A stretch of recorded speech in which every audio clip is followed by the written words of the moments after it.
الذين آمنوا وتطمئن قلوبهم بذكر الله ألا بذكر الله تطمئن القلوب أفضل الذكر فاعلم أنه لا إله إلا الله محمد رسول الله لا إله إلا الله محمد رسول الله لا إله إلا الله محمد رسول الله لا إله إلا الله لا إله إلا الله لا إله إلا الله لا إله إلا الله لا إله إلا الله الله الله الله الله الله الله الله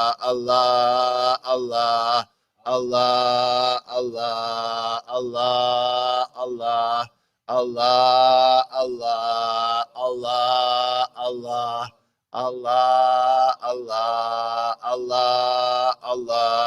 Allah, Allah, Allah, Allah, Allah, Allahu la ilaha illallah, Muhammadur Rasulullah, la ilaha illallah, Muhammadur Rasulullah, la ilaha illallah. سيدنا محمد رسول الله صلى الله عليه وآله وصحبه وسلم.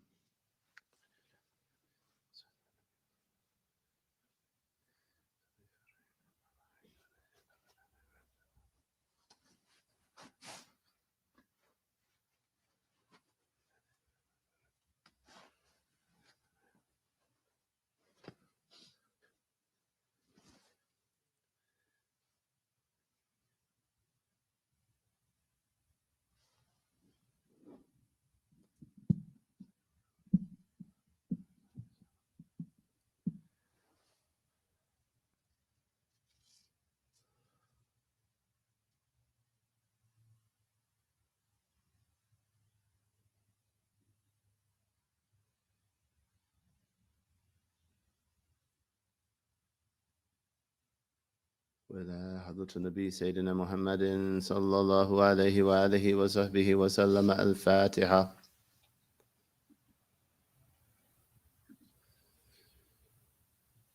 وعليكم السلام ورحمة الله وبركاته. Invocations after the Fajr prayer, page 133. Consideration, the next page.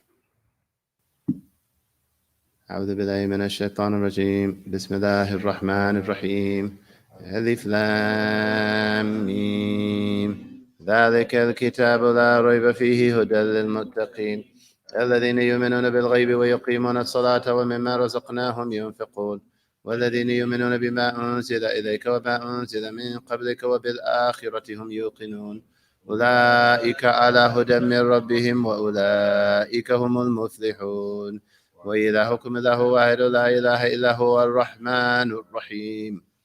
اللهم إني أقدم إليك بين يدي كل نفس ولمحة ولحظة وخطرة وطرفة يطرف بها أهل السماوات والأرض وكل شيء هو في علمك كائن أو قد كان. أقدم إليك بين يدي ذلك كله. الله لا إله إلا هو الحي القيوم لا تأخذه سنة ولا نوم له ما في السماوات وما في الأرض.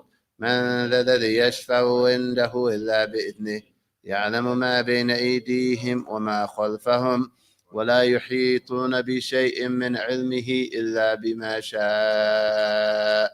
وسع كرسيه السماوات والأرض ولا يؤوده حفظهما وهو العلي العظيم.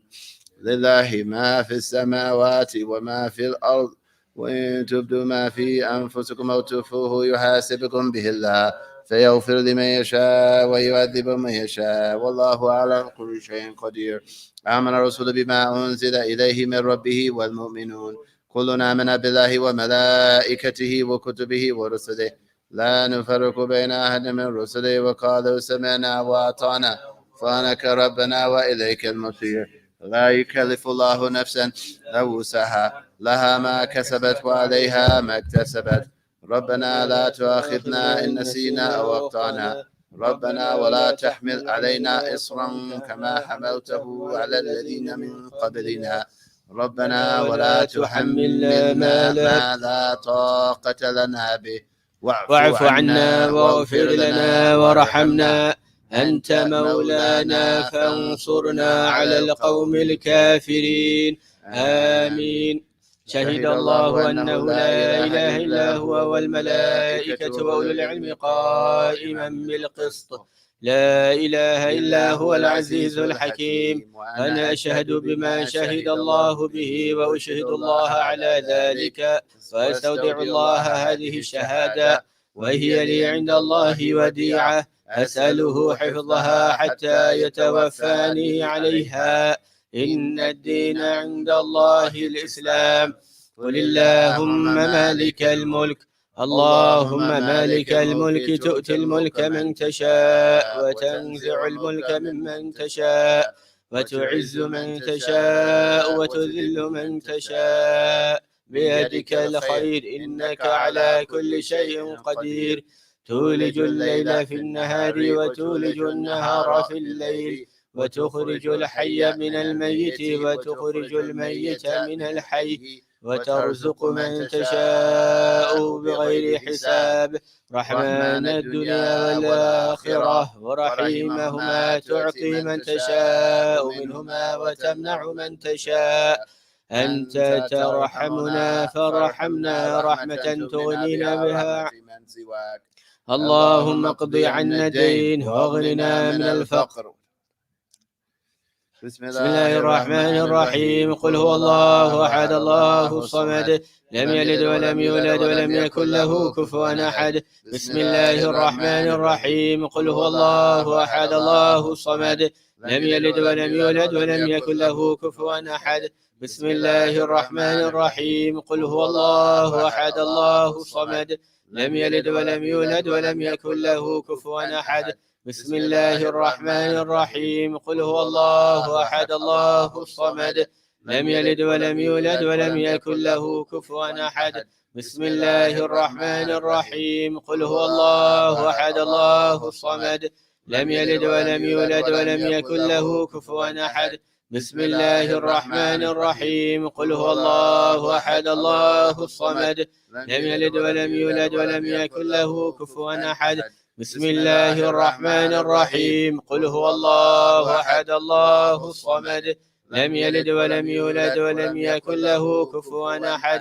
بسم الله الرحمن الرحيم. قل هو الله أحد الله الصمد لم يلد ولم يولد ولم يكن له كفوا أحد. بسم الله الرحمن الرحيم. قل هو الله أحد الله الصمد لم يلد ولم يولد ولم يكن له كفوا أحد. بسم الله الرحمن الرحيم. قل هو الله أحد الله الصمد لم يلد ولم يولد ولم يكن له كفوا أحد. بسم الله قل هو الله أحد الله الصمد لم يلد ولم يولد ولم يكن له كفوا أحد. بسم الله الرحمن الرحيم. قل أعوذ برب الفلق من شر ما خلق ومن شر غاسق إذا وقب ومن شر النفاثات في العقد ومن شر حاسد إذا حسد. بسم الله الرحمن الرحيم. قل أعوذ برب الناس ملك الناس إله الناس من شر الوسواس الخناس الذي يوسوس في صدور الناس من الجنة والناس. بسم الله الرحمن الرحيم. الحمد لله رب العالمين الرحمن الرحيم مالك يوم الدين إياك نعبد وإياك نستعين اهدنا الصراط المستقيم صراط الذين أنعمت عليهم غير المغضوب عليهم ولا الضالين آمين. أشهد أن لا إله إلا الله نستغفر الله نسألك الجنة ونعوذ بك من النار.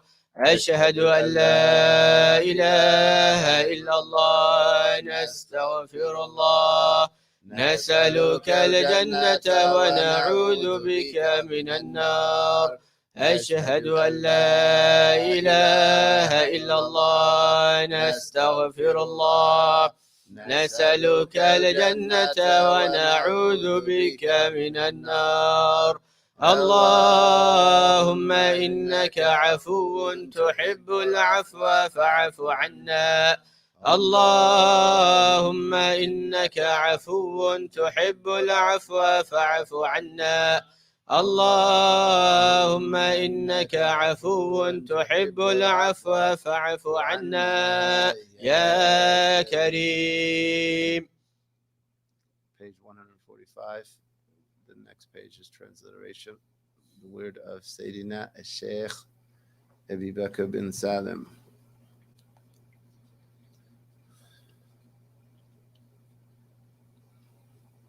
بسم الله الرحمن الرحيم. اللهم يا عظيم السلطان، يا قديم الإحسان، يا دائم النعم، يا كثير الجود، يا واسع العطاء، يا خفي اللطف، يا جميل الصنع، يا حليما لا يعجل، صل يا رب على سيدنا محمد وآله وسلم وارض عن الصحابة أجمعين. اللهم لك الحمد شكرا، ولك المن فضلا، وأنت ربنا حقا، ونحن عبيدك رقا، وأنت لم تزل لذلك أهلا.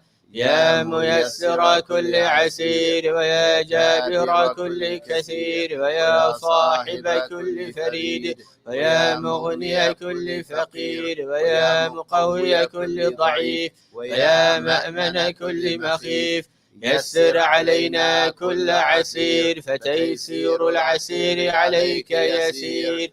اللهم يا من لا يحتاج إلى البيان والتفسير، حاجاتنا كثير، وأنت عالم بها وخبير. اللهم إني أخاف منك، وأخاف ممن يخاف منك، وأخاف ممن لا يخاف منك. اللهم بحق من يخاف منك نجنا ممن لا يخاف منك. اللهم بحق سيدنا محمد صلى الله عليه وآله وسلم احرسنا بعينك التي لا تنام، وكنفنا بكنفك الذي لا يرام، وارحمنا بقدرتك علينا فلا نهلك، وأنت ثقتنا ورجاؤنا. وصلى الله على سيدنا محمد وآله وصحبه وسلم، والحمد لله رب العالمين، عدد خلقي ورضا نفسي وزنة عرشي ومداد كلماتي. اللهم إنا نسألك زيادة في الدين، وبركة في العمر، وصحة في الجسد، وسعة في الرزق، وتوبة قبل الموت، وشهادة عند الموت، ومغفرة بعد الموت، وعفوا عند الحساب، وأمانا من العذاب، ونصيبا من الجنة، وارزقنا النظر إلى وجهك الكريم. وصلى الله على سيدنا محمد وآله وصحبه وسلم. سبحان ربك رب العزة عما يصفون، وسلام على المرسلين، والحمد لله رب العالمين. ورضا نفسي وزنة عرشي ومداد كلماته.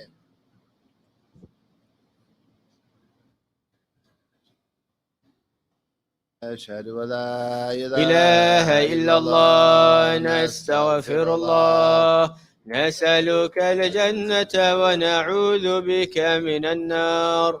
أشهد أن لا إله إلا الله. نستغفر الله. نسألك الجنة ونعوذ بك من النار. أشهد أن لا إله إلا الله. نستغفر الله. نسألك الجنة ونعوذ بك من النار. اللهم إنك عفو تحب العفو فاعف عنا. اللهم إنك عفو تحب العفو فاعف عنا. اللهم إنك عفو تحب العفو فاعف عنا يا كريم.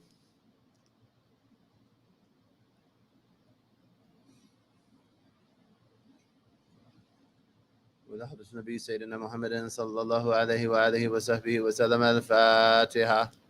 بسم الله الرحمن الرحيم. الحمد لله رب العالمين الرحمن الرحيم مالك يوم الدين إياك نعبد وإياك نستعين اهدنا الصراط المستقيم صراط الذين أنعمت عليهم غير المغضوب عليهم ولا الضالين آمين.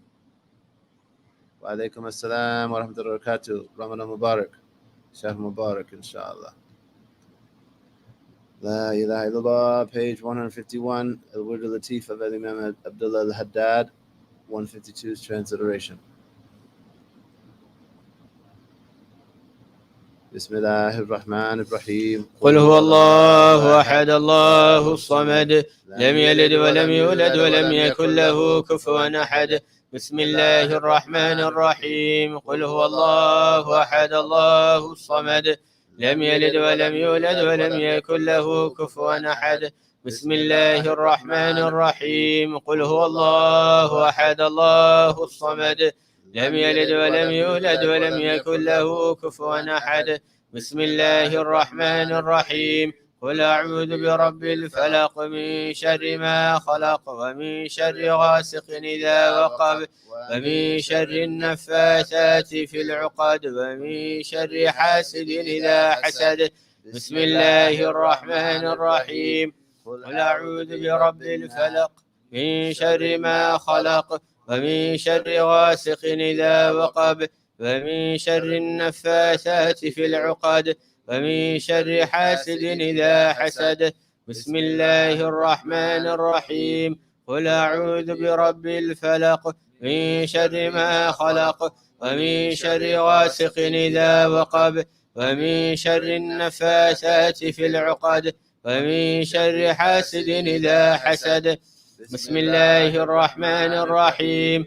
قل أعوذ برب الناس ملك الناس إله الناس من شر الوسواس الخناس الذي يوسوس في صدور الناس من الجنة والناس. بسم الله الرحمن الرحيم. قل أعوذ برب الناس ملك الناس إله الناس من شر الوسواس الخناس الذي يوسوس في صدور الناس من الجنة والناس. بسم الله الرحمن الرحيم. قل أعوذ برب الناس ملك الناس إله الناس من شر الوسواس الخناس الذي يوسوس في صدور الناس من الجنة والناس. ربي أعوذ بك من همزات الشياطين وأعوذ بك ربي يحضرون. ربي أعوذ بك من همزات الشياطين وأعوذ بك ربي يحضرون. ربي أعوذ بك من همزات الشياطين وأعوذ بك ربي يحضرون. أفحسبتم أنما خلقناكم عبثا وأنكم إلينا لا ترجعون. فتعالى الله الملك الحق لا إله إلا هو رب العرش الكريم. ومن يدع مع الله إلها آخر لا برهان له به فإنما حسابه عند ربه إنه لا يفلح الكافرون. وقل رب اغفر وارحم وأنت خير الراحمين. فسبحان الله حين تمسون وحين تصبحون وله الحمد في السماوات والأرض وعشيا وحين تظهرون. يخرج الحي من الميت ويخرج الميت من الحي ويحيي الأرض بعد موتها وكذلك تخرجون. أعوذ بالله السميع العليم من الشيطان الرجيم. أعوذ بالله السميع العليم من الشيطان الرجيم. أعوذ بالله السميع العليم من الشيطان الرجيم. لو أنزلنا هذا القرآن على جبل لرأيته خاشعا متصدعا من خشية الله. فتلك الأمثال نضربها للناس لعلهم يتفكرون. هو الله الذي لا إله إلا هو عالم الغيب والشهادة هو الرحمن الرحيم. هو الله الذي لا إله إلا هو الملك القدوس السلام المؤمن المهيمن العزيز الجبار المتكبر سبحان الله عما يشركون. هو الله الخالق البارئ المصور له الأسماء الحسنى يسبح له ما في السماوات والأرض وهو العزيز الحكيم. سلام على نوح في العالمين إنا كذلك نجزي المحسنين إنه من عبادنا المؤمنين. أعوذ بكلمات الله التامات من شر ما خلق. أعوذ بكلمات الله التامات من شر ما خلق. أعوذ بكلمات الله التامات من شر ما خلق. بسم الله الذي لا يضر مع اسمه شيء في الأرض ولا في السماء وهو السميع العليم. بسم الله الذي لا يضر مع اسمه شيء في الأرض ولا في السماء وهو السميع العليم.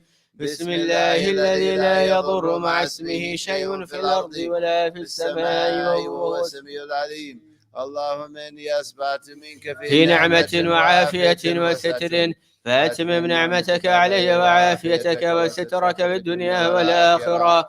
اللهم إني أصبحت منك في نعمة وعافية وستر فأتمم نعمتك علي وعافيتك وسترك في الدنيا والآخرة. اللهم إني أصبحت منك في نعمة وعافية وستر فأتمم نعمتك علي وعافيتك وسترك في الدنيا والآخرة. اللهم إني أصبحت أشهدك وأشهد حملة عرشك وملائكتك وجميع خلقك أنك أنت الله لا إله إلا أنت وحدك لا شريك لك وأن سيدنا محمدا عبدك ورسولك. اللهم إني أصبحت أشهدك وأشهد حملة عرشك وملائكتك وجميع خلقك أنك أنت الله لا إله إلا أنت وحدك لا شريك لك وأن سيدنا محمدا عبدك ورسولك. اللهم إني أصبحت أشهدك وأشهد حملة عرشك وملائكتك وجميع خلقك أنك أنت الله لا إله إلا أنت وحدك لا شريك لك وأن سيدنا محمدا عبدك ورسولك. اللهم إني أصبحت أشهدك وأشهد حملة عرشك وملائكتك وجميع خلقك أنك أنت الله لا إله إلا أنت وحدك لا شريك لك وأن سيدنا محمدا عبدك ورسولك. الحمد لله رب العالمين حمدا يوافي نعمه يكافئ مزيدا. الحمد لله رب العالمين حمدا يوافي نعمه يكافئ مزيدا. الحمد لله رب العالمين حمدا يوافي نعمه يكافئ مزيدا. آمنت بالله العظيم كفرت بالجبت والطاغوت واستمسكت بالعروة الوثقى لا انفصام لها والله سميع عليم. آمنت بالله العظيم كفرت بالجبت والطاغوت واستمسكت بالعروة الوثقى لا انفصام لها والله سميع عليم. آمنت بالله العظيم كفرت بالجبت والطاغوت واستمسكت بالعروة الوثقى لا انفصام لها والله سميع عليم. رضيت بالله ربا وبالإسلام دينا وبسيدنا محمد صلى الله عليه وآله وسلم نبيا ورسولا. رضيت بالله ربا وبالإسلام دينا وبسيدنا محمد صلى الله عليه وآله وسلم نبيا ورسولا. رضيت بالله ربا وبالإسلام دينا وبسيدنا محمد صلى الله عليه وآله وسلم نبيا ورسولا. حسبي الله لا إله إلا هو عليه توكلت وهو رب العرش العظيم. حسبي الله لا إله إلا هو عليه توكلت وهو رب العرش العظيم.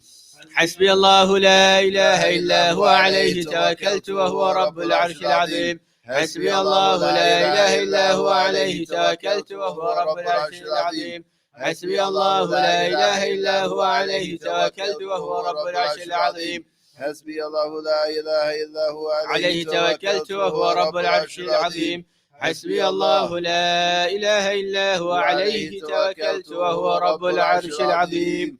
اللهم صل على سيدنا محمد وآله وصحبه وسلم. اللهم صل على سيدنا محمد وآله وصحبه وسلم. اللهم صل على سيدنا محمد وآله وصحبه وسلم. اللهم صل على سيدنا محمد وآله وصحبه وسلم. اللهم صل على سيدنا محمد وآله وصحبه وسلم. اللهم صل على سيدنا محمد وآله وصحبه وسلم. اللهم صل على سيدنا محمد وآله وصحبه وسلم. اللهم صل على سيدنا محمد وآله وصحبه وسلم. اللهم صل على سيدنا محمد وآله وصحبه وسلم. اللهم صل على سيدنا محمد وآله وصحبه وسلم. اللهم إني أسألك من هجات الخير وأعوذ بك من هجات الشر. اللهم أنت ربي لا إله إلا أنت، خلقتني وأنا عبدك وأنا على عهدك ووعدك ما استطعت. أعوذ بك من شر ما صنعت. أبوء لك بنعمتك علي وأبوء بذنبي فاغفر لي فإنه لا يغفر الذنوب إلا أنت. اللهم أنت ربي لا إله إلا أنت، عليك توكلت وأنت رب العرش العظيم. ما شاء الله كان وما لم يشاء لم يكن، ولا حول ولا قوة إلا بالله العلي العظيم. أعلم أن الله على كل شيء قدير، وأن الله قد أحاط بكل شيء علما. اللهم إني أعوذ بك من شر نفسي ومن شر كل دابة أنت آخذ بناصيتها، إن ربي على صراط مستقيم. يا حي يا قيوم برحمتك أستغيث ومن عذابك أستجير. أصلح لي شأني كله ولا تكلني إلى نفسي ولا إلى أحد من خلقك طرفة عين. اللهم إني أعوذ بك من الهم والحزن، وأعوذ بك من العجز والكسل، وأعوذ بك من الجبن والبخل، وأعوذ بك من غلبة الدين وقهر الرجال. اللهم إني أسألك العافية في الدنيا والآخرة. اللهم إني أسألك العفو والعافية والمعافاة الدائمة في ديني ودنياي وأهلي ومالي. اللهم استر عوراتي وآمن روعاتي. اللهم احفظني من بين يدي ومن خلفي وعن يميني وعن شمالي ومن فوقي، وأعوذ بعظمتك أن أغتال من تحتي. اللهم أنت خلقتني وأنت تهديني وأنت تطعمني وأنت تسقيني وأنت تميتني وأنت تحييني، وأنت على كل شيء قدير. أصبحنا على فطرة الإسلام وعلى كلمة الإخلاص وعلى دين نبينا محمد صلى الله عليه وآله وسلم، وعلى ملة أبينا إبراهيم حنيفا مسلما وما كان من المشركين. اللهم بك أصبحنا وبك أمسينا وبك نحيا وبك نموت وعليك نتوكل وإليك النشور. أصبحنا وأصبح الملك لله والحمد لله رب العالمين. اللهم إني أسألك خير هذا اليوم، فتحه ونصره ونوره وبركته وهداه. اللهم إني أسألك خير هذا اليوم وخير ما فيه وخير ما قبله وخير ما بعده، وأعوذ بك من شر هذا اليوم وشر ما فيه وشر ما قبله وشر ما بعده. اللهم ما أمسى بي من نعمة أو بأحد من خلقك فمنك وحدك لا شريك لك، فلك الحمد ولك الشكر على ذلك. سبحان الله وبحمده عدد خلقه ورضا نفسه وزنة عرشه ومداد كلماته. سبحان الله وبحمده عدد خلقه ورضا نفسه وزنة عرشه ومداد كلماته. سبحان الله وبحمده عدد خلقه ورضا نفسه وزنة عرشه ومداد كلماته. سبحان الله العظيم وبحمده عدد خلقه ورضا نفسه وزنة عرشه ومداد كلماته. سبحان الله العظيم وبحمده عدد خلقه ورضا نفسه وزنة عرشه ومداد كلماته. سبحان الله العظيم وبحمده عدد خلقه ورضا نفسه ومداد كلماته. سبحان الله عدد ما خلق في السماء. سبحان الله عدد ما خلق في الأرض. سبحان الله عدد ما بين ذلك. سبحان الله عدد ما هو خالق. الحمد لله عدد ما خلق في السماء. الحمد لله عدد ما خلق في الأرض. الحمد لله عدد ما بين ذلك. الحمد لله عدد ما هو خالق. لا إله إلا الله عدد ما خلق في السماء. لا إله إلا الله عدد ما خلق في الأرض. لا إله إلا الله عدد ما بين ذلك. لا إله إلا الله عدد ما هو خالق. الله أكبر عدد ما خلق في السماء. الله أكبر عدد ما خلق في الأرض. الله أكبر عدد ما بين ذلك. الله أكبر عدد ما هو خالق.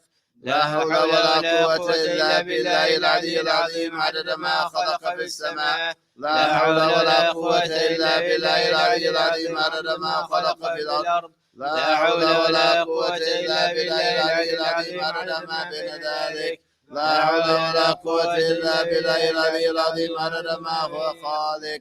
لا إله إلا الله وحده لا شريك له. له الملك وله الحمد يحيي ويميت وهو على كل شيء قدير. عدد كل ذرة ألف مرة. لا إله إلا الله وحده لا شريك له. له الملك وله الحمد يحيي ويميت وهو على كل شيء قدير. عدد كل ذرة ألف مرة. لا إله إلا الله وحده لا شريك له. له الملك وله الحمد يحيي ويميت وهو على كل شيء قدير. عدد كل ذرة ألف مرة. اللهم صل وسلم على سيدنا محمد مفتاح باب رحمة الله عدد ما في علم الله. صلاة وسلاما دائمين بدوام ملك الله وعلى آله وصحبه عدد كل ذرة ألف مرة. اللهم صل وسلم على سيدنا محمد مفتاح باب رحمة الله عدد ما في علم الله. صلاة وسلاما دائمين بدوام ملك الله وعلى آله وصحبه عدد كل ذرة ألف مرة. اللهم صل وسلم على سيدنا محمد مفتاح باب رحمة الله عدد ما في علم الله. صلاة وسلاما دائمين بدوام ملك الله وعلى آله وصحبه عدد كل ذرة ألف مرة. عدد خلقه ورضا نفسه وزنة عرشه ومداد كلماته.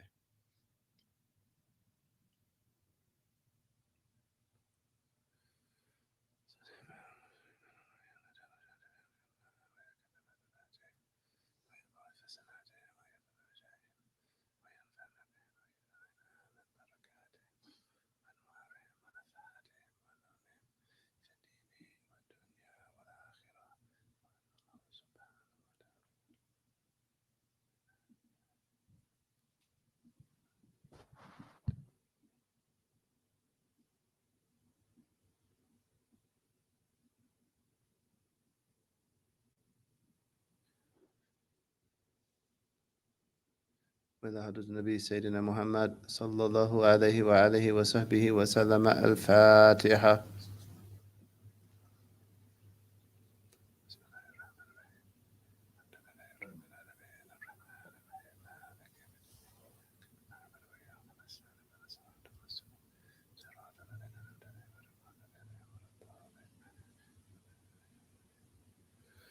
أشهد أن لا إله إلا الله. نستغفر الله. نسألك الجنة ونعوذ بك من النار. أشهد أن لا إله إلا الله. نستغفر الله.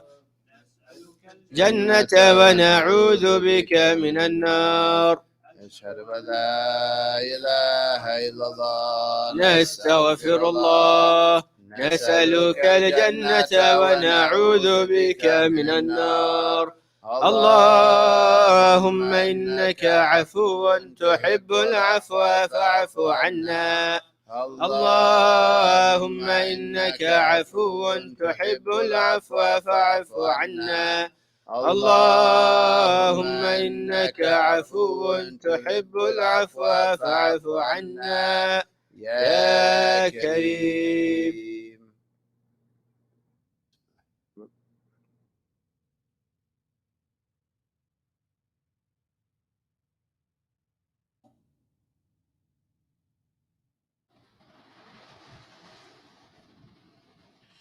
بسم الله الرحمن الرحيم. الحمد لله رب العالمين والصلاة والسلام على سيدنا محمد وعلى آله وصحبه وسلم رضي الله عنكم.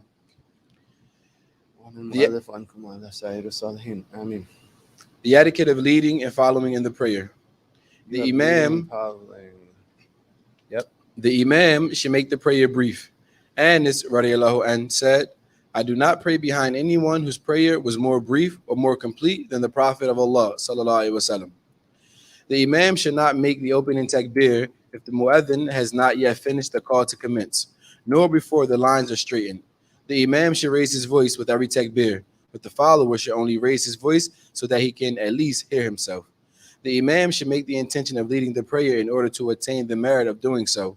If he does not form this intention, then as long as the followers have made their intention to be followers, their prayer is correct and they will attain the merit of following.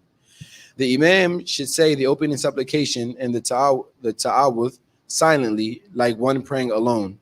He should recite the Fatiha and the Surah aloud in both rak'ahs of Fajr, the first two rak'ahs of Maghrib and the first two rak'ahs of Isha. The individual praying alone does the same.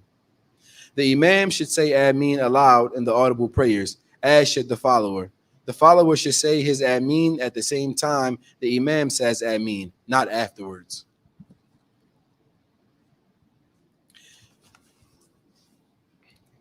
The Imam may pause for a moment of silence after the Fatiha to catch his breath. During this pause in the audible prayers, the follower should recite the Fatiha silently to himself, so as to enable himself to listen when the Imam is reciting. The follower should not recite any surah other than the Fatiha in audible prayers, except if he cannot hear the voice of the Imam. The Imam should not say more than 3 tasbihs while bowing and while prostrating, nor should he add anything more in the first tashahhud after the words, O my Lord, bless Muhammad and the family of Muhammad. He should read only the Fatiha in the last 2 rak'ahs. He should not lengthen the prayer for the followers. He should not lengthen his supplication in the last tashahhud beyond the combined length of the tashahhud itself and the sending of blessings upon Muhammad, the Messenger of Allah sallallahu alaihi wasallam. When making the closing salutation, the Imam should intend sending peace upon the congregation, while the follower should intend by that salutation the returning of his greeting of peace. Immediately after the salutation, the Imam should turn around and face the followers. He should refrain, however, from doing so if there are women behind him, allowing them thereby to leave first. None of the congregants should rise till the Imam rises. The Imam can turn to leave from his right for his left or his left as he wishes, but I consider the right to be preferable. The Imam should not specify himself in the supplication of Qunut and the Fajr prayer. Rather, he should say, O Allah, guide us. He should say it aloud, and the congregation should say, Ameen. They should not raise their hands, as doing so is not established in the narrations. The follower should recite the rest of the... Read that again. It says... The Imam should not specify himself in the supplication of Qunut and the Fajr prayer. Rather, he should say, O Allah, guide us. He should say it aloud, and the congregation should say Ameen. They should not raise their hands, as doing so is not established in the narrations. The follower should recite the rest of the Qunut from the point at which it is said, Verily you decree, and none decrees over you. The follower should never stand alone in a row, but rather should join a line or pull someone to stand next to him. If no space is found, it is not right for a follower to precede the Imam in his movements or to move simultaneously with him. Rather, it is proper for him to make his movements slightly later. So he should not move to bow until the Imam has reached the full position of bowing, and he should not move to prostrate until the Imam's forehead has touched the ground. Bismillahir Rahmanir Rahim. Alhamdulillahi Rabbil Alameen. Wa sallallahu wa sallam ala Sayyidina Muhammad wa alihi wa sahbihi wa tabi'ina lahum bi ihsanin ila yawmiddin. وعلينا معهم وفيهم برحمتك يا أرحم الراحمين. We ask Allah that, along with the Prophet sallallahu alaihi wasallam,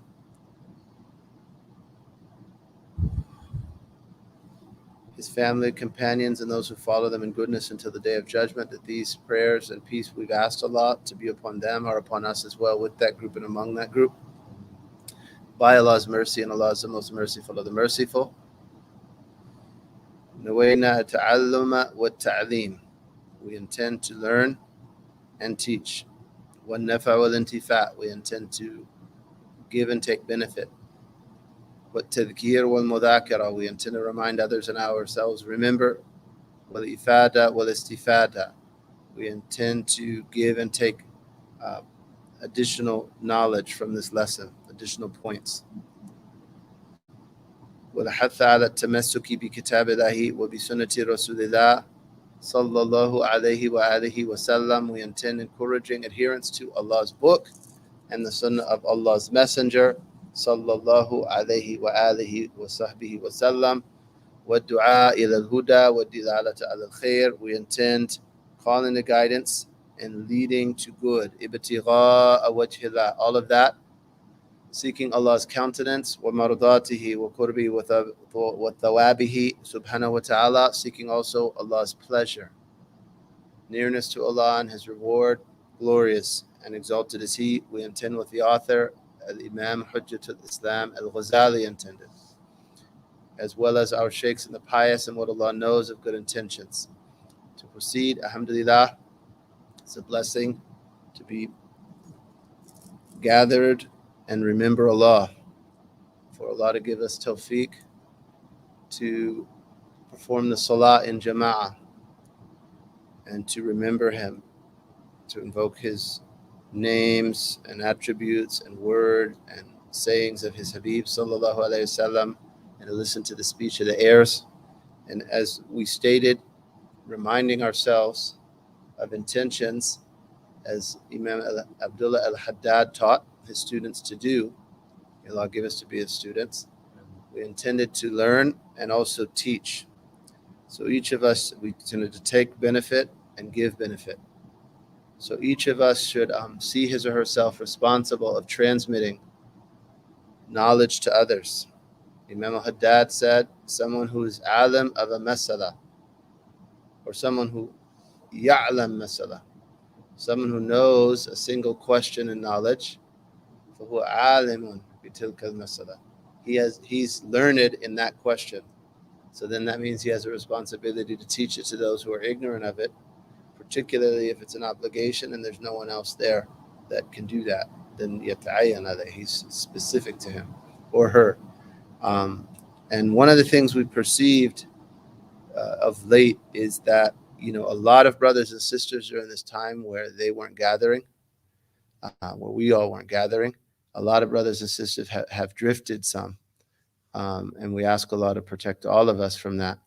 So we're encouraging ourselves, trying to renew our intentions internally, and also encouraging our brothers and sisters who want to get the word out, and we want to visit people, we want to invite people, we want to especially check on Muslims that you haven't seen or heard from for a long time. So in that regard, we're asking our brothers and sisters with these streams to take a moment and like and share them to help us kind of, reach out to people, and may Allah grant us that in lutf and afiyah. Alhamdulillah wa shukr. And our brother Ibn Ali just read the lesson from this blessed book, Bidayatul Hidayah. Our shuyukh say, if you want al-hidayah, fa'alayka bima fil bidayah. If you want to be guided, then you must adhere to what's in the beginning of guidance. So he says, adab al-imama wal-qudwa. Etiquettes of being the imam of the prayer, leading the prayer, and following. And the prayer in congregation is one of the great symbols of the deen. It is not transmitted that Allah's Messenger, sallallahu alaihi wasallam, ever prayed a prescribed prayer alone. We have no report of him ever praying a prescribed prayer alone. Sallallahu alaihi wa alihi wa sahbihi wasallam. He and the Sahaba and the Salaf and the Pious have immense concern for Jama'ah. Right? The prayer of congregation is 27. It surpasses the prayer of someone alone by 27 degrees. Everything has a best or choicest part, and the best part of the prayer is the first Allahu Akbar with the Imam. The companion said, in the time of Allah's Messenger, no one would miss the Jama'ah except someone who is a known hypocrite, and someone might be carried or helped to the prayer in a condition where they could only stand up between two people, among them Allah's Messenger and his fatal illness. Sallallahu alayhi wa alihi wa sahbihi wa sallam. And Imam Ghazzali, the author in the revival of the religious sciences, he mentioned that the early pious would offer condolences to someone who missed the Jama'ah for a week. They'd say, Laysa al-musab man faraq al-ahbab, innama al-musab man hurrima al-thawab. The person is not bereaved, right, who's lost a loved one. So it's not bereavement for one of your loved ones to die. True bereavement is for you to miss out on the reward, right? The reward of this great work of the congregational prayer. That's if someone missed the Jama'ah. If someone missed the opening takbir, they would do it for 3 days. And our shuyukh said more times than I can count. If you see a seeker of knowledge who's not dedicated, la yahras, he doesn't strive for the opening Allahu Akbar with the Imam, then dust your hands of him, they say there. And, the desert's a dusty place. You could say wash your hands of him would be how you say it in English, or don't anticipate tawfiq from a seeker of knowledge who doesn't strive to act on his knowledge and perform his best work, which is the salah. The salah. Your deen is as good as your salah. You want to measure your Islam, have a look at where your salah is. Your Islam, its goodness, its strength or weakness, an indicator of that is your salah. If your salah is acceptable, you'll go to paradise straight away. If your salah is not acceptable, the obligatory, then Allah looks at the voluntaries. And then if they're acceptable, paradise. If it's not found in salah, then we move on. Allah moves on to zakat and so on. So we should really be dedicated to salah. That should be an expression of our knowledge, is that we're dedicated to salah. The Prophet ﷺ wouldn't be among a people that were praying except he was the most prayerful of them. It was his utmost joy. Allahumma salli wa sallim wa barak alayhi wa alayhi. So if we claim to love him and emulate him, one of the first places we should start should be the salah. May Allah grant us to do that in lutf and afiyah. And the Jama'ah, what is it? The Jama'ah is the prayer of the follower being joined with the prayer of the Imam. Right? The prayer of the follower being bonded to the prayer of the Imam. Rabtu salatul ma'mum bi salatul imam. And you'll notice a point here about intention that relates to that. The follower has to have an intention. He can even attach to an Imam who has an intended Jama'ah. The follower's prayer is still valid and he's rewarded as a follower. And it joins the prayers of the congregation. Allah looks to the heart of the Imam. If it's surrendered and present, Allah will accept from the whole congregation. And if he's not, then Allah looks at the members of the congregation. And our shuyukh mentioned that Allah will take, maybe one person, he's got a Fatiha that's present and complete. Another person has a ruku' that's right. Another person has prostrations that are right. combine all of those and accept from the whole group. It's a great merit, inshallah, in the Jama'ah. May Allah grant us that in Lutf and Afi, especially when it's a large congregation and there's a lot of piety or knowledge, for example, even more so. La ilaha illallah. So he said, Yanbaghi lil-imami, the imam should make his prayer light or brief, right? Not unduly lengthy, and it's not permissible, or at least makruh. Yeah, it's makruh. It's makruh. Excuse me. It's makruh. Anas bin Malik radiallahu anhu said, I didn't pray behind anyone whose salah was lighter, nor more complete than the salah of Allah's messenger, right? So it should be complete. For example, 3 subhanallahs in bows, prostrations. That's complete, but not beyond that, except in very specific conditions, and we referenced those previously. An imam leading a congregation of a limited and specific number in a masjid that is not frequented by other than them, and they're satisfied that he's pray at length, and none of them has others who have rights over them, right? An example of that is like a wife. Her husband has rights over her, or like someone who's on the clock. Their employer has rights over them. They can pray and complete their prayer, but not, praying at length and so on. La ilaha illallah. Other than that, brevity. Brevity is the sunnah. And he said, and he should not say the takbir, the opening Allahu Akbar of the imam, until the mu'adhin has finished the iqamah, right? So after the mu'adhin has done the iqamah, the imam says the takbir, and also he shouldn't say it before straightening the rows, right? Straightening the rows is a sunnah. And that brings us to the point that we were mentioning, that when the believers come together and the rows are formed, that's a very important sunnah. And Allah gazes to the rows that are straight, doesn't gaze to the rows that are short. And meeting the believers and connecting ourselves to them physically brings a connection of the hearts. And the Prophet ﷺ articulated this by saying, don't make space so that the shaitan come between you, right? So as for that, we say this long period of time where believers weren't congregating, things can come between hearts, or people can drift. And as the Prophet ﷺ taught us, specifically in this context of the prayer, that the shaitan he attacks the sheep that's alone.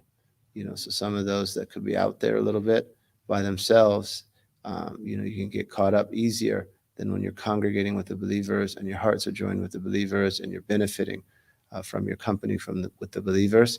So we should maintain and renew those relationships for the sake of Allah subhanahu wa ta'ala. And we ask Allah to give us tawfiq in that. Yes, sir. Sheikh, the advice to not make space in the rows so the shaitan can go between, is that shoulder to shoulder or foot to foot? That's shoulder to shoulder. And there's some narrations that come foot to foot, but it differs with people's anatomy. It differs, and also certain ijtihadat. You pray at some places where like people are almost stepping on your feet or almost want to do splits, right? That people took that to excess. Yeah, people have taken that to excess. If the shoulders are together, and the feet may or may not, again, depending if someone's got really broad shoulders, it's going to be hard for them to touch the other person's feet if standing in a normal position, which is sunnah. And Allah knows best. Allah best, someone who can do that and combine all the sunnahs, la best. So then the imam raises his voice with takbirat, right? And the follower does not raise his voice except loud enough to hear himself. Okay, so you have two things here, al-jahr. And I like this translator called certain prayers audible prayers. That's a good translation of jahr, right? Because that's its definition. That you recite loud enough that those around you can hear you. That's jahr. Israr, to recite silently or secretly, is just loud enough that you can hear yourself. When there isn't background noise, if you have normal hearing, right? So if there's fans, there's the loud recitation of the Imam and other things, no one else will hear you, right? And even you might just know what you're saying and that you're saying it, but not hear yourself because of the background. Reciting audibly to yourself in those conditions with that you could hear yourself, there's no disturbance, and you have normal hearing, reciting at least that loud is a condition for every spoken obligatory integral of the prayer to be valid, and a condition for every dhikr of the prayer, right? Of all the recommended dhikrs, and a condition for all dhikrs outside of the prayer, excluding certain circumstances, like when someone's in the bathroom, in the restroom, the lavatory, and they need to respond to the adhan, right? Where they're sunnah to respond to the adhan, makruh to pronounce Allah's name. So how do they do it? They say it in their heart, and it's rewarded in that case. That's one of the circumstances. La ilaha illallah. So the Imam raises his voice. Follower does not except loud enough to hear him or herself with the takbirs, right? That is the takbirs, unless the follower is a muballigh, right? So say there's a large congregation where there's not amplification. Some in the further back rows it's recommended for them to raise their voice. They're called a muballigh because they can hear the Imam, but the people that are way behind them won't hear the Imam, but they do. So they raise their voice so it reaches those people. That person's called al-muballigh. If someone does that, they should only intend following the sunnah and doing the sunnah dhikrs of the prayer. They shouldn't intend informing those people of this or that, because you can't intend to communicate with people in the salah. La ilaha illallah Muhammad Rasulullah. Allahumma salli wa sallam wa baraka alayhi wa alayhi. The Imam intends being an Imam in order to attain the merit. What does he mean by that? That you could just pray without intending imamah, and excluding prayers where congregation is a condition, that prayer will be valid, right? What do you mean by prayers where congregation is a condition? Like Jumu'ah. Jumu'ah congregation is a condition. So the Imam has to pray. Has to intend congregation or being an Imam.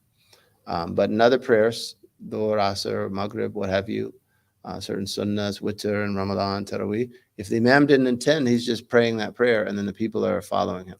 But he won't have the reward of the congregation. So he should intend. He can intend Imam.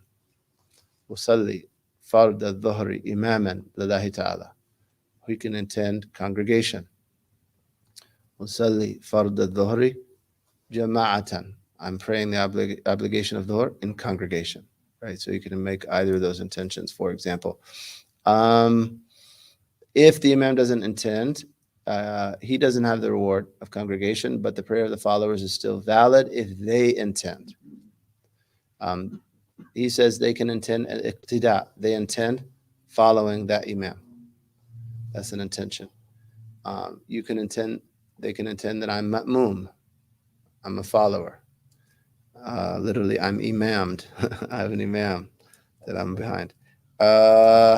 They can intend Jama'ah. And we like to teach intending Jama'ah because whether you're an Imam or a follower, it works for both of you. Right? It's just easy. So the Fard al-Dhuhri Jama'ah. Each one intends that. It works for each of them. I'm praying the obligation of Dhuhr in congregation. La ilaha illallah. So they'll attain the virtue of following if they intend. He didn't mention it here, but if they do not intend, and a time in their prayer comes where they're waiting for a significant period of time they're waiting for the Imam, that invalidates their prayer because they've connected their prayer with someone without an intention. The intention for following can be made after the prayer has begun. If someone forgets to do the intention of following or the intention of Jama'ah, in the case of the Imam, or they start praying by themselves and someone joins them, they can intend Jama'ah while they're in the prayer, and it counts from there moving forward. The Imam makes the opening supplication and the A'udhu Billahi Minash Shaitanir Rajim, which is named At-Ta'awudh, silently, right? He does those silently. And he recites the Fatiha and a surah aloud in all of the dawn prayer, right? Because it's only 2 rakas. The first 2 rakas of Maghrib and Isha.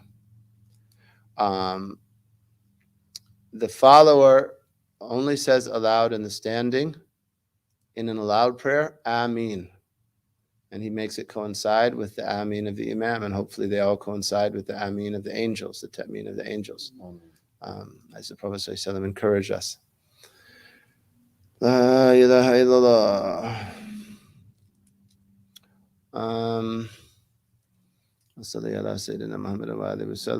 Then the Imam should be silent briefly after reciting Al-Fatiha in an aloud prayer, so the followers can recite their Fatiha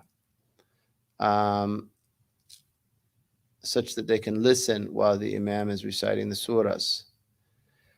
That is a recommendation. La ilaha illallah. So notice both the follower and the Imam recite Al-Fatiha. That is the view of the Shafi'i school, right? From the hadith, among other evidence. La salata liman lam yaqra bi fatihatil kitab. There's no prayer for someone who does not recite the opening of the book. So Al-Imam al-Shafi'i understood this question, that reciting Al-Fatiha is an obligatory integral of every prayer, except in one case, when someone's a latecomer and the Imam's Fatiha carries yours. Other than that, Fatiha must be in every rak'ah of Imam, follower, alone, aloud, silent, sunnah, obligatory. And other Imams differ. What I understand of the Hanafi school is the Imam's Fatiha always carries the follower's Fatiha, even in silent prayers, right? And those are ijtihadat, those are judgments of the Imams. Fabihim wa ni'ma. But the reason he's saying to recite again is because he's one of the great Shafi'is. Some even say a mujtahid in the school. So that's the view of that school. If someone's following another mujtahid's judgment, that's excellent. And all of us at times may have to do that. May have to do taqleed of those who say that the follower doesn't recite a Fatiha. La ilaha illallah. Some of them, when they played behind Al-Habib Ali al-Habashi, they would do taqleed and not recite, to make sure they didn't miss any of his recitation, because it had so much presence. They wanted to hear Habib Ali recite. Rahimahullah. La ilaha illallah Muhammad Rasulullah. Allahumma salli wa sallam wa baraka alayhi wa ala alayhi. Allahumma salli ala Sayyidina Muhammadin wa alayhi wa sallam. Allahu Akbar. Allahu Akbar.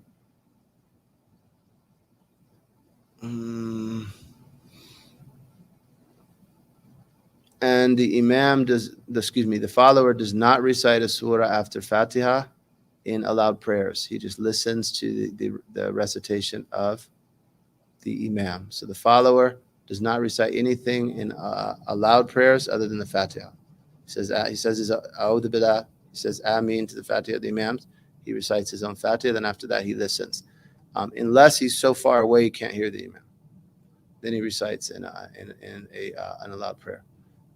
In the silent prayer, he does recite. The follower does recite Fatiha and a surah, and his own Imam. All of those are silent. His own Ameen. All of those are silent in a silent prayer for both he and the Imam. La ilaha illallah Muhammad Rasulullah. Allahumma salli wa sallam wa baraka alayhi wa alayhi. The Imam doesn't say more than 3 subhanallahs in a bow or a prostration. Allahumma salli ala Muhammadin wa alihi wa sallam. And less than that is incomplete. You should do 3, but not more.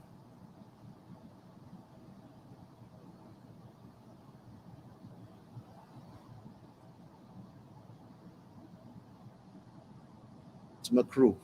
It's legally disliked to do more.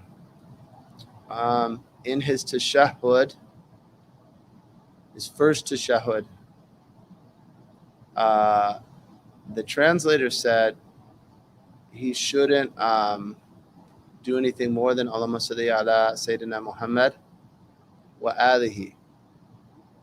My print and what I memorized from our mutun, our basic texts, is that he suffices with Allahumma salli ala Sayyidina Muhammad without alihi. The al is a main sunnah in the second tashahhud, and not in the first. Even if the amal, like what we understood from some of our teachers, is that amalan, we still do that. Personally, I do it, but it's not what's transmitted in the school and the relied upon manuals, and nor what appears to be in this print from Bidayatul Hidayah that I have. In the second rakaz, he limits himself to al-Fatiha, the Imam, right? Excuse me, the third and fourth rakaz, right? The final rakaz. So in a 3 or 4 rakah congregational prayer, the Imam only recites in the first 2. That's the relied upon position. There are hadith that indicate reciting in the third and fourth rakah. And what's in my memory is that was the amal of Imam Haddad. And there's a khilaf in the school about it being recommended, but here he's advising what's the relied upon position, only to recite a surah in the first 2 rakahs, not in the third and fourth rakahs. And he shouldn't make it long for the people. Shouldn't do extra du'as beyond what's transmitted in the final tashahhud. And we referenced the day before yesterday, that seeking refuge from those 4 things, to omit it is makruh. Right? A'udhu billahi min adhabi jahannama wa min adhabi al-qabri wa min fitnati al-mahya wa mamat wa min sharri fitnati al-masih ad-dajjal. To omit that dua after the salawat on the Prophet ﷺ is makruh. So la bats to do the sunnah duas after the tashahhud and the salawat on the Prophet ﷺ, but not sit and do dua at length. Right? Some add other duas. Rabbana atina fid dunya hasana wa fil akhirati hasana. Dua for parents. Dua. Not when you are an imam, other than with that specific group. La ilaha illallah Muhammad Rasulullah. Then he makes a point. He says the imam should intend with his saying salam to those that are present. Those that are present, the angels, the believers, all on his right to the end of the creation, and in front of him, all to his left and behind him, to the end of the creation. He should intend that. However, if someone's not got waswasa and they're firm and present and they understand the legal questions associated with that, if they only intended talking to the people, it would invalidate their prayer. If all they intended is Assalamu alaikum, brother, Assalamu alaikum, sister, your prayer is invalid, right? So you're performing an integral of the prayer. You're exiting the prayer and you're greeting all of those people. Someone who's firm, they have tamakun, they could do that without waswasa. They should do that. Something that will make it all easy is intend following Allah's messenger. He exited the prayer. He did. He's the source of these integrals, and he gave salams. In the riwayah of about the Sunnah of Asr, he greeted the angels and the believers when he gave salams to the right and the left. So that's the Sunnah of Allah's messenger. The imam should remain a period of time after salams and face the people. Facing them means turning his right side to them. So that side of his face to them, and his left side to the Qibla, unless he's praying in Al-Masjid Al-Nabawi, because he doesn't want to put his back to Allah's messenger. That would be qillat adab. That would be a lack of adab. So our imams say he faces the other direction, where his left is facing the congregation, and his right is to the Qibla, and he's facing the Qibla of Arwah al-Habib. Allahumma salli wa sallam wa barak alayhi wa alayhi. Our imams would give concern to those types of etiquettes. Either aradta salama, ta'addab. If you want to be safe, have adab. And may Allah rid the haramain of people with poor adab with Al-Habib sallallahu alaihi wasallam. who want to try to tell us to turn our backs to him. Allahumma salli wa sallim wa barak alayhi wa alihi. La ilaha illallah. And he doesn't turn around if there are women behind him to give them the opportunity to depart. And the Fuqaha mentioned also when there's a congregation where there are women and men, the women should depart first, and then the Imam, then the followers depart. La ilaha illallah. And that hakada allamana Rasulullah sallallahu alayhi wasallam. Right, Allah's Messenger taught us that there be modesty between the men and women, and that there be separation between the men and women. And there was an incident where there was a particularly pretty woman praying in the women's rows, and some of the men started praying further back to get a look at her. Astaghfirullah. And Allah said that He knew those of you who came forward, and He knew those of you who went back. If you check the tafsir of that verse, you'll see that story in some of the books of tafsir. Alim Allah al-mustaqdimina minkum wal-mustakhirin. Is that verse? Alim Allah minkum that verse. Inshallah, that's it. That verse. Al-mustaqdimin. La ilaha illallah. So it's not progression in the ummah to mix up the men and women or to put them shoulder to shoulder. I heard some groups trying to establish a salat, men and women praying shoulder to shoulder. Ishada kalam. Minain got that. Where did they get that from? Ishada kalam. La ilaha illallah. No. And Allah knows what's best for the men of His ummah, the women of His ummah, the children of His ummah, the elders, the younger people, the ulama, the ayan, the scholars, the people of eminence in the community, the laity of the community. Allah knows best what's for His creation. La ilaha illallah.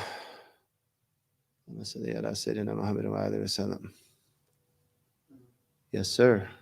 So the Imam, if he knows that there are women praying in the back, he should not turn around. And if he's looking at them, I mean, he's veiled by the followers. I believe that's like a smaller congregation where they're right there. Yeah.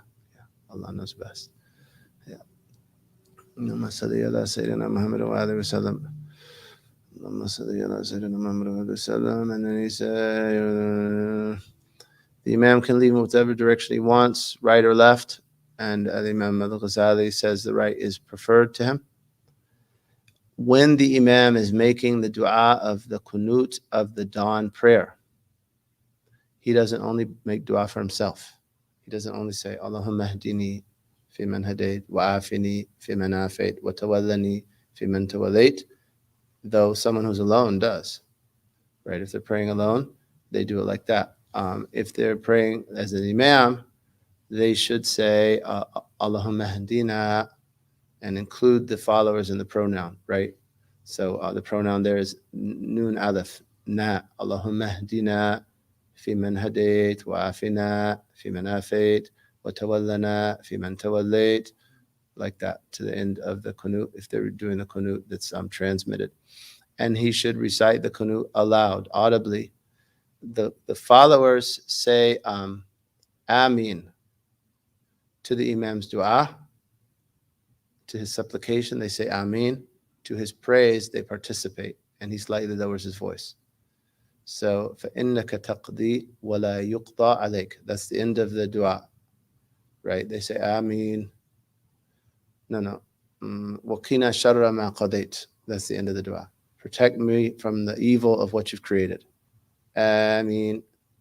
Then the Imam lowers his voice slightly. فإنك تقضي ولا يقضى عليك وإنه لا يذل من وليت ولا يعز من عاديت, to the end. He's doing praise. The followers ideally participate and praise Allah with the same formula the Imam is. La ilaha illallah. And they raise their voice a little bit there. And there's another circumstance where they raise their voice during recitation. things like asking for mercy, seeking refuge, and the transmitted responses to various verses. The followers don't do it real loud, but they do it audibly. So, أَلَيْسَ اللَّهُ بِأَحْكَمِ الْحَاكِمِينَ. Followers participate in بَلَى وَأَنَا عَلَى ذَلِكَ مِنَ الشَّاهِدِينَ. Yeah. لا إله إلا الله محمد رسول الله صلى الله عليه وسلم بارك الله وآله. La ilaha illallah. And then this prince says the followers do not raise their hands because that's not firmly established, authentically established in hadith. I'm not certain if this is a misprint because some of the manuals say they don't turn their hands over.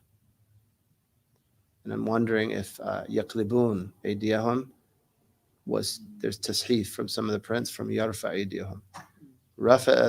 Raising the hands, at least on the relied, or if it's just a call in the school. Maybe later, and that's another thing that happened. It's actually one of the arguments against the la madhabists, the people who say no madhabs, just follow Allah's messenger. The madhabs are schools of how to follow Allah's messenger, Allah and his messenger. And they would, subsequent generations reviewed the judgments of the previous generations in light of the knowledge of hadith that had reached them. So there are rulings that, Imam Shafi'i held a position and the later scholars held a different position based on evidence. I want to say it's the time of Maghrib being the Shafaq al-Ahmar. I think there's a few where he said, if this is the hadith, this is my madhab, and then that was the hadith. It was sound. Later they determined that, and then the madhab settled there. So this might be an example of a place where later the madhab settled that the traditions actually do indicate to raise the hands. In any case, a relied upon position is to raise the hands. During the qunut, one could either put one's hands together and look at one's palms in dua, or have one's hands apart and look at the place of prostration. Turning the hands, though, they do say not to do that. When seeking refuge, it's not, in the qunut, it's not narrated. And also to wipe the face is not narrated in this case. In other cases it is, but here it's not. They just go straight to prostration and let their hands down to prostration. And also, as mentioned, coming out of ruku', Sami Allahu liman hamida, let the hands fall to the sides, and then raise them for the qunut. Allahumma hadina fi man hadayt. La ilaha illallah Muhammad Rasulullah and he mentions and the followers recite the remainder of the qunut from saying innaka taqdi. Why is that? They participate in praise. Qunut means athana'u wa dua, praise, or a dua with an actually in that order, means supplication and praise. They say Ameen to the supplication and they participate in the praise. Allahu Akbar. A follower should never stand alone, meaning they always stand in a row. If there's just an imam and a follower, they make a row next to each other. However, the follower slightly behind. How far behind? That his toes just get beyond the heel of the imam. Right? That's what they state in their manuals. La ilaha illallah, and that is also how women always line up. The imama, the woman who's the imam, standing in the midst of the first row, just slightly before the ladies. And also that's how people who don't have clothes, people were naked and they had to pray, that's how a congregation of those that are unclothed would pray. Why? Because it conceals that more. La ilaha illallah. So the followers should not stand alone, right? They either form a row with the imam slightly behind, and then the third follower comes, right? Or the next follower after the first row has been completed. If that follower stands alone without a row with him, that is makruh for the congregation. And every makruh from the point of view of the congregation makes one lose the reward for the congregation. So understanding that as a maxim, right? Every makruh, from the point of view of congregation, makes you lose the reward of the congregation. Kullu makruh min hayth al-jama'ah mufawwit li fadilat al-jama'ah. So a follower, what do? Either they enter a row. So, and you'll probably only see this with knowledgeable followers, right? There is something in a row called a furja, a gap. Just a clear gap. You just step into it. Leaving that gap is makruh and forming a row behind it. You don't leave a gap, right? You can even cut through a row to go fill a gap, and you're doing that row a favor, because otherwise all of them, it's makruh for them. That's another thing you see in congregations where there are knowledge. They'll complete the rows before they do the next one. Where there's not, you'll have people clustered in the middle, 3 rows that are incomplete, and there's a lot of people in the middle, and they're not going out to the sides. So the follower comes. If there's a furja, he goes into it, right? If there's a gap in the row, he goes into it. And then there's something called a sa. There's a little space between 2 people. It's not a big opening, but there's enough space for you to squeeze in and them just to redistribute. He does that. If he doesn't do that, then he does his takbir and then taps the person, or like pulls on the shoulder of the person. And it is recommended for the person to assist him by withdrawing gradually, because they can't take 3 steps consecutively without invalidating the prayer or do 3 movements. But gradually the 2 withdraw and form a row. And then those in the row ahead of them fill in that space. That is the recommended way to do it. And the follower should not get ahead of the imam in actions or coincide with him. Rather, he should be delayed behind him. The imam is to be followed, right? Notice he said in actions, La ilaha illallah Muhammad Rasulullah. As for in standing place, in position, if the follower gets all the way ahead of the imam, it invalidates his or her prayer. If the follower is adjacent to the imam, it's makruh. So the follower in their position should be slightly behind the imam always. And if they're alongside them exactly, it's makruh. And as we mentioned, anything that's makruh, anything that's legally offensive, makes one lose the virtue of the congregation. So as for actions, they shouldn't get behind the imam. They shouldn't get ahead of the imam or be coincide with him or her. They should be behind them. If they get ahead without an excuse, it's haram. They get ahead by 2 integrals without an excuse, it invalidates the prayer. If they get behind by 2 integrals without an excuse, it invalidates the prayer. What's an excuse? A crowd, for example, slow motion, slow recitation. There are excuses to get behind, and some of them allow you to get pretty far behind. But without an excuse, they should stay behind the imam, though, just behind him.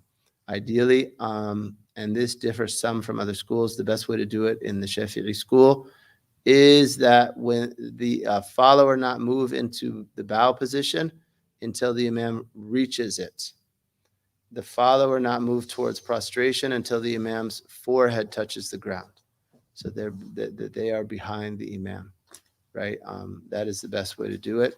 Slightly behind is fine without it being offensive. Coinciding with the imam is offensive. Getting ahead of the imam is muharram. It's prohibited. And we seek refuge in Allah from that. Deliberately getting ahead of the imam is muharram. If the follower accidentally gets ahead of the imam, they go back to where they were, even if it means going back to the tashahhud. If they accidentally stood up from the first tashahhud, realized the imam's still sitting, they're obliged to go back. They deliberately stood up from the first tashahhud, they can't go back. They can't go back from a rukn to a sunnah, but in the case of accidentally, they do return. La ilaha illallah. So those are some etiquettes of the congregation. You had a question? Yes. terms of moving after the Imam finishes his movement, so we shouldn't, like, it shouldn't be based off of when he finishes, the saying, for example, like Allahu Akbar. It's a movement. Yeah. The question, and that's a good question, should it be based on the Imam's takbir or his movement? It's his movement. And the takbir is supposed to start with his movement, but that's one of the things that's difficult is people move based on the takbir. So it's hard to do both of those sunnahs in the congregation. And the madhahib may differ in that. I'm not aware of that detail in other madhabs, so it might be slightly different. Yes. If sometimes after the opening takbir, after you say the opening dua, and the imam and the follower, both saying the opening dua, before the imam says the Fatiha out loud, sometimes maybe the follower will just out of habit just say the Fatiha. If he does that, and then he realizes that he made a mistake preceding the imam with the Fatiha, does he recite the Fatiha again after the imam? Ideally, but it's still valid if he doesn't. There's a question, if the follower knows that his or her Fatiha was actually ahead of the Imam's, do they recite it again? And what's in my memory is yes. However, it's still valid if they don't. And actually, it's preferable that even that the whole Fatiha be behind the Fatiha of the Imam, though there are certain circumstances where that's not preferable. And that's like if from your speed of recitation and the Imam's that you're not going to be able to finish your Fatiha before the Imam bows, you should actually slightly behind him recite Fatiha. But otherwise, it's best to wait till he recites the whole Fatiha and then recite yours. Yeah. The last one? Yeah. When it was mentioned that you can make taqleed of omitting your Fatiha, make taqleed of as a follower, of the follower. Yeah. Does that intention have to be made before the prayer, or that can be made in the prayer? Can be made in the prayer or retroactively. Okay. Yeah, you can intend taqleed retroactively. So in the case of, for example, a circumstance happens where, and what would be a circumstance where you would do that? Someone afflicted with waswasa, with misgivings. Did I recite my Fatiha? Did I not? Did I recite my Fatiha? Did I not? Khalas, I'm going to do taqleed of Abu Hanifa. One of the ways to cut wasawas is knowledge, right? Just take positions that are valid in the Sharia, because it's just shayateen tempting your prayer, and it can become a sickness, right? Like an OCD type of thing, where you're just obsessed and you get stuck on certain types of ibadah and it ruins your ibadah. So just do taqleed, sound following of others. And there are other circumstances. Someone might be real slow and other things. La ilaha illallah. So then in those cases, you can even do taqleed retroactively, right? Like someone leaves the prayer and says, oh man, did I recite my Fatiha? And they start having waswasa. Actually, the Shafi school would even say, khalas, if you finish the prayer, the asl is it was all complete. Doubting a rukn after the prayer doesn't harm. But someone really afflicted with waswasa, they might also just say, okay, retroactively, I'm doing. If it were that way, then taqleed of Imam Abu Hanifa, yeah, rahimahullah. And someone doing that should do all of the sunnahs of purification in the Shafi'i school, because we have it built into the school to avoid differences of opinion. So their wudu, for example, should be valid in the Hanafi and Maliki schools and the Hanbali schools as well. So they do that. Then if they need to do taqleed of them for the prayer, that is valid. And this sister asked a question: should the followers stand to the right or to the left of the imam when it's women leading salah? Women leading women in prayer, the first follower stands to her right, and the second follower ideally stands to her left, and so on, right? So then the third follower to the right, fourth follower to the left, like that. Yeah, so that if there were a row of ladies, the woman imam would be in the middle of them and slightly ahead of them. And Allah knows best. Alhamdulillah. So these are sunnahs of Al-Habib sallallahu alayhi wa alihi wa sallam, as understood by one of the greatest theologians, or arguably our greatest theologian, right? And Imam Haddad says no one is put ahead of Imam al-Ghazali. No alim is put ahead of Imam al-Ghazali, the reviver of the 5th century. Alhamdulillah, Allah let this reach us, or allowed us for this to reach us, gifted for us to this to reach us. And the benefit of knowledge is that one acts on it. This is a book to act on. You look at the amal, the daily practice of Imam al-Haddad. This is after he's this huge imam. It's full of bidayat al-hidayah, right? Dua al-Fajr, getting up in the morning, this etiquette, that etiquette, right? He took these from Bidayat al-Hidayah, which he read when he was probably about 15, right? He adopted it. That became his practice. And that's how we should be. We should strive to act, and then also not limit this to ourselves, but teach our family members, teach those in our surroundings, invite others to it. And we ask Allah to grant us that. And Lutf Afia, Imam al-Ghazali. Some of these things, we mentioned many things that might invalidate the prayer, many things that are obligatory integrals. Not in this lesson, but in previous lessons, we mentioned conditions of the salah. And Imam al-Ghazali, and again, he's 5th century, right? So when there's a whole lot more knowledge than there is now, he said many townspeople, or most townspeople, are ignorant of the conditions of prayer. So what about the nomads and the country people, right, where there's less knowledge? And he said it's obligatory for a person of learning to teach those who do not know the obligations that they know.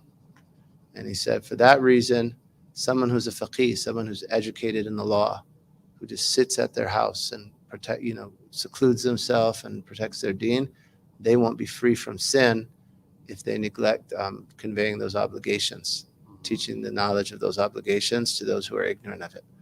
He mentions that in his chapter of commanding the good and forbidding the wrong.